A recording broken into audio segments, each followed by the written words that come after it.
सूरज ढल रहा था। जंगल में हल्की ठंडी हवा चल रही थी और पेड़ों की परछाइयां लंबी होती जा रही थीं। एक चुपचाप कोना था जहां घास हरी और मुलायम थी। वहीं एक नन्हा मेमना अपनी माँ से भटक कर अकेला हो गया था। वह मासूम आंखों से इधर उधर देख रहा था और मेन कर रहा था। उसे यह भी नहीं पता था कि कोई खतरा उसके बहुत पास आ चुका है। घनी झाड़ियों में एक भेड़िया छिपा बैठा था। उसकी आंखों में भूख की चमक थी और मुंह से लार टपक रही थी। वह सोच रहा था, क्या सौभाग्य है, बिना मेहनत का भोजन मिल गया।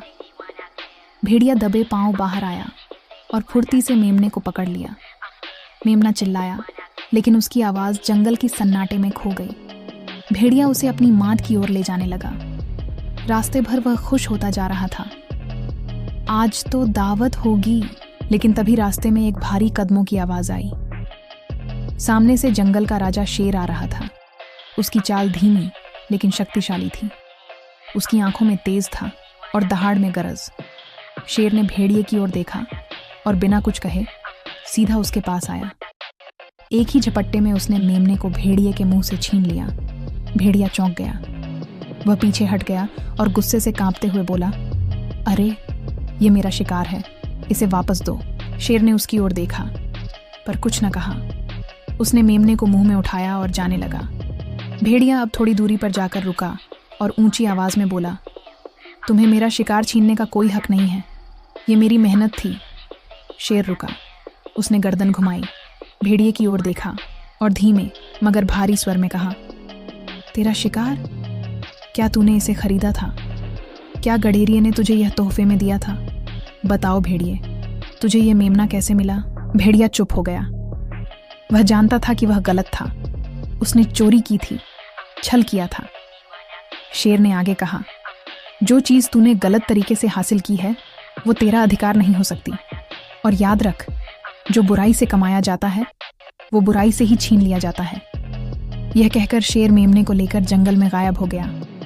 भेड़िया वहीं बैठा रहा, खाली पेट, शर्मिंदा और गुस्से से भरा हुआ।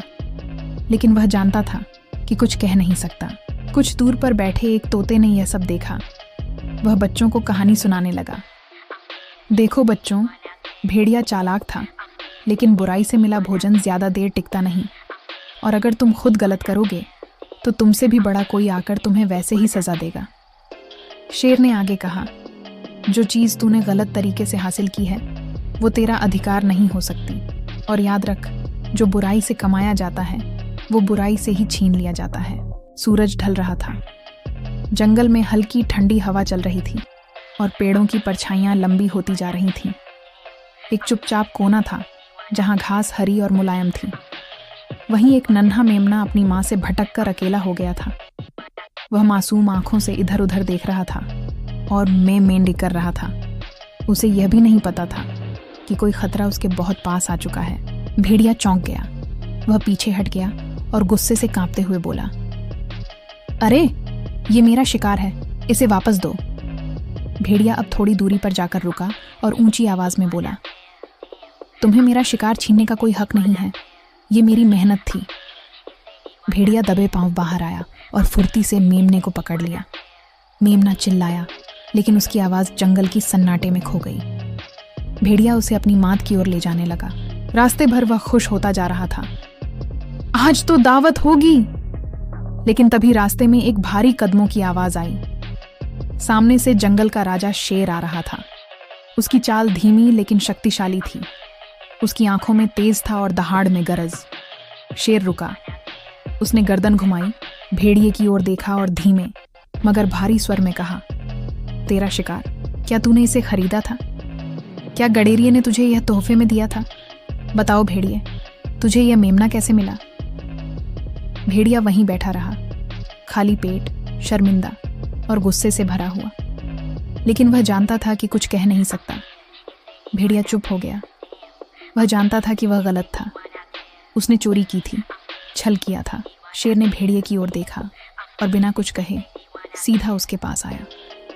एक ही झपट्टे में उसने मेमने को भेड़िए के मुंह से छीन लिया। घनी झाड़ियों में एक भेड़िया छिपा बैठा था। उसकी आंखों में भूख की चमक थी और मुंह से लार टपक रही थी। वह सोच रहा था, क्या सौभाग्य है, बिना मेहनत का भोजन मिल गया।